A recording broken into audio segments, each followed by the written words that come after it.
Hello guys! Hello Scorpio! Welcome dito sa aking channel, sa Palarin 888. Welcome Scorpio! Alamin natin Scorpio kung anong messages, vibration, gabay energy para sa lahat. Ito ay message from Archangel Michael, guidance para sa lahat ng Scorpio. Timeless general reading. Okay. Para ito sa lahat ng Scorpio. Okay, first card natin is make a commitment. Okay. Next card natin, Scorpio.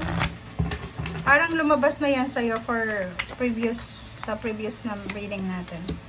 Unexplained wonder. Okay, Scorpio.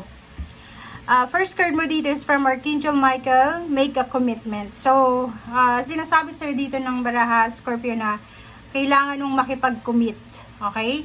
Kailangan na like yung gagawin mo is hindi lang yung easy go lucky, parang wala kang direction, okay, parang ganun. So sinasabi sa'yo dito na kailangan mong makipag-commit yourself. First of all, commit yourself to the Lord, to God, and parang nakikita ko kasi dito may Scorpio na siguro doon lang to sa Scorpio na gusto niya ng freedom, 'di ba? Yung parang wala siyang attachment.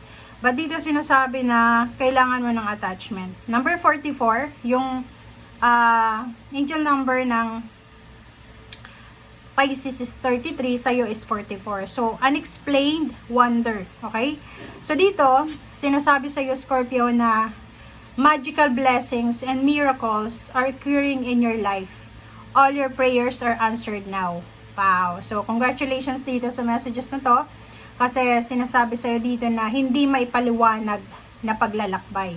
So, isang unexplained, unexpected na biyaya, milagro, ang darating sa'yo. Lahat ng panalangin mo ay sasagutin ng Panginoon, ng universe ngayon mismo. Okay, thank you, Scorpio.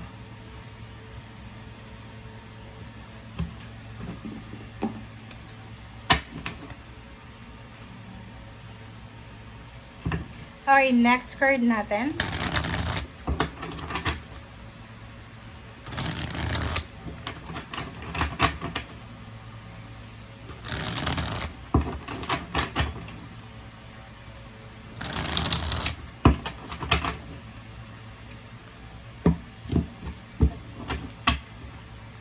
Okay, Scorpio, first card mo dito is 5 of Pentacles. Wow.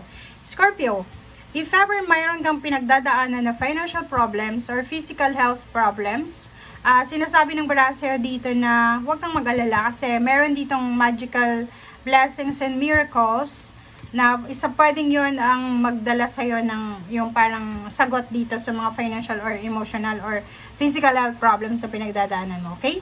Emperor number 4. So, yung number mo dito is 444. Stability, balance, harmony. Okay? And security. So, nakikita mo dito, merong mga posibleng commitment, may kakasal, may contract signing. Meron din ditong salary hike or increase, promotion. Pwede din ditong sobrang passion or sobrang strength yung mararamdaman mo. Braveness, di ba? Parang ganun. So, nakikita ko siya dito, fiery siya. Okay? Makikita mo, makakaramdam ka, Scorpio, ng sobrang power. Empowerment siya. Okay? Ten of Swords. It's emotional recovery. Emotional recovery from pain and heartaches and losses. So, nakikita ko yung closure dito, emotional closure. Kung may hindi ka mapatawad, posibleng mapatawad mo na. Or kung may mga issues from the past, ay posibleng masettle mo na. Okay? Next card is 6 of Cups. Oh, yun na nga. So, yung 6 of Cups dito is all about past relationship, past issues, past situation, negative or positive. So, nakikita natin yung 10 of Swords. So, may recovery na. Recovery, restoration of relationship. Mga broken relationship, heartbreaks or anything, family, friends, or kanino pa man. Wow! Okay. Nakikita mo dito yung Ace of Swords and 2 of Pentacles. Scorpio, isang good news ang posibleng matatanggap mo. Ang good news na to, ay posibleng magdala sa'yo ng pera, pagkakaperahan to. So, may matatanggap kang balita na pwedeng magdala sa'yo ng salapi. Okay? May matatanggap kang balita na pwedeng pagkaperahan. May matatanggap kang balita na pwedeng maging dahilan para mabalanse yung takbo ng iyong pera. Okay?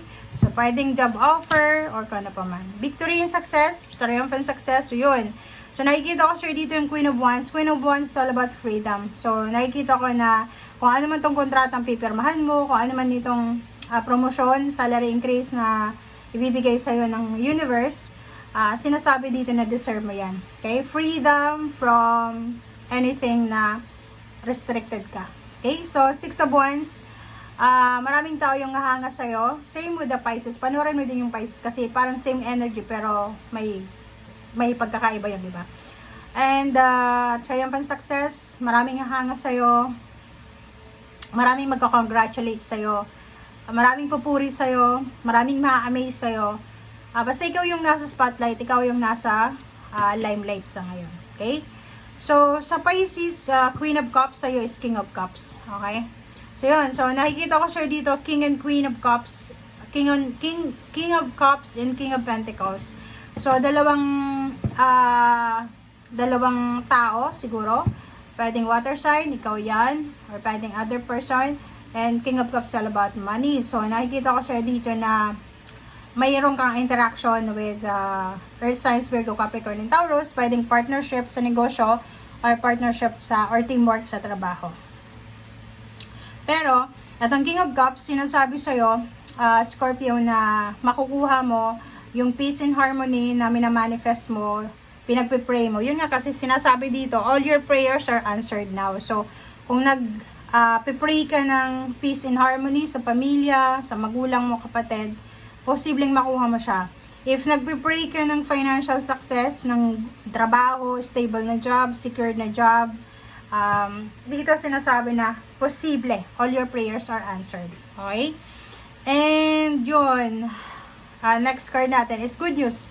So, makakatanggap ka, Scorpio, ng maraming mga kwento, balita. Magiging sobrang busy yung messenger mo, email, chat. So, nandito yung King of Swords. So, sobrang empowerment to eh. May Emperor na, may King of Swords pa, may King of Pentacles pa, may King of Cups. Puro King siya. So, ibig sabihin yan, empowerment. You will have the power to conquer the world.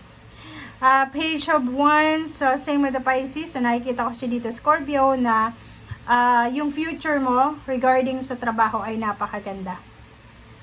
Kasi in the near future, if, for example, looking for a job ka sa ngayon, nahihirapan ka, sa susunod ng mga taon, buwan na taon, magiging sobrang kontento ka kasi bibigyan ka ng pagkakataon ng universe na makapili ng trabaho na gusto mo.